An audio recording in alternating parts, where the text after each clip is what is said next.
मानव जीवन परमात्मा की अहेतुकी कृपा का परिणाम है। इसका उद्देश्य भगवत प्राप्ति है। केवल परमात्मा की प्राप्ति के लिए मानव जीवन मिला है। किसी महापुरुष ने कहा है, बड़े बड़े बोध मिले, प्रेम के प्रमोद मिले, मोद मिले, मान के गुमान भरी बाटी में, वेदन के अंग मिले, साधु और संग मिले, ज्ञानन के संग मिले, घनी घनी घाटी में, कहत बिहारी भले भोग भामनी के मिले, सोने के प्रसंग मिले, रतन जड़ी पाटी में, ऊंचे धवल धाम मिले, ग्राम मिले, दाम मिले, यदि राम ना मिले तो सब काम मिलो माटी में। यदि जीवन में परमात्मा की प्राप्ति नहीं हुई तो हमारा जीवन व्यर्थ हो गया। हनुमान जी महाराज ने कहा है, राम विमुख संपत्ति प्रभुताई, जाई रही पाई बिन पाई।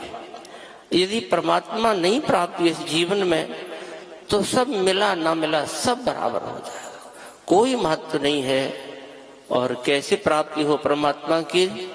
तो परमात्मा की प्राप्ति के लिए जीवन में श्रद्धा और विश्वास होना चाहिए। रामचरितमानस बालकांड के मंगलाचरण में गोस्वामी जी महाराज ने वंदना की है, भवानी शंकरौ वंदे श्रद्धा विश्वास रूपणौ, याभ्याम बिना न पश्यन्ति सिद्धा स्वांतास्थमीश्वरम।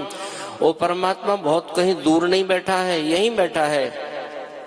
लेकिन जीवन में जब तक श्रद्धा और विश्वास नहीं, तब तक परमात्मा की प्राप्ति संभव नहीं।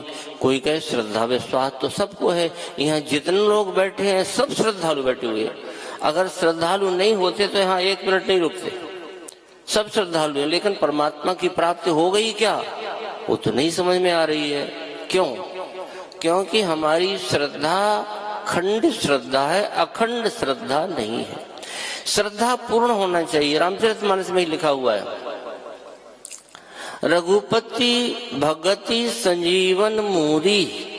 राम जी की भक्ति संजीवनी बूटी है, मरे को जीवित कर देती है, ऐसी संजीवनी बूटी है राम जी की भक्ति। लेकिन वो कैसी होना चाहिए? रघुपति भगति संजीवन मूरी, अनुपान श्रद्धा मति पूरी। उस औषधि के साथ अनुपान होता है। अनुपान क्या है?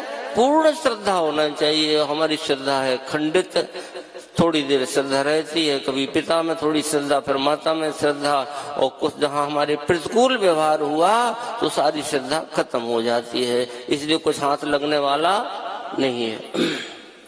श्रद्धा अटूट होना चाहिए।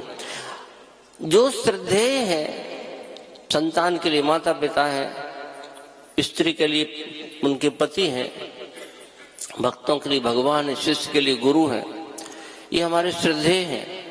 इनके अनुकूल व्यवहार से तो सबको श्रद्धा बनी रहती है, परंतु इनका हमारे प्रति प्रतिकूल व्यवहार हो, उसको हम पचा जाएं, सह जाएं, तब श्रद्धा मानी जाती है।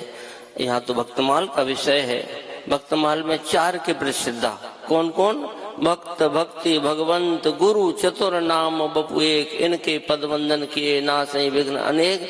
इन 4 में भी 3 को पकड़ा है। कौन कौन? हरि गुरु संतन सो साचो सोई भक्त सही, गही एक टेक फेर उर से न डरी है। 3 हुआ। कौन? हरि गुरु और संत। अब इनमें से भी कम करने की बात आई तो सब संतन निर्णय कियो मति श्रुति पुराण इतिहास, भजबे को 2 ही सुगर के हरि दास। और 2 भी नहीं समझ सके तो चलो एक को पकड़ लो। वो कौन है? कसरी गुरु अग्रदेव आज्ञा दई, हरि भक्तन को यस गाओ, भव सागर से तरन को नाहने और उपाव। किसी संतों को पकड़ लिए। इस संतों में भाव हमारा कब बनेगा?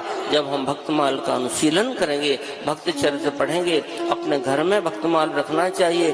केवल घर में भक्तमाल ग्रंथ रखा रहेगा तो कल्याण होता है, ऐसी कथाएं आती हैं। फिर जो भक्तमाल चरित्र का अनुशीलन करेंगे, भक्तों के चरित्र को जीवन में उतारेंगे, उनका लोक भी सुधरेगा और परलोक भी सुधरेगा। बोली भक्त और भगवान की जय।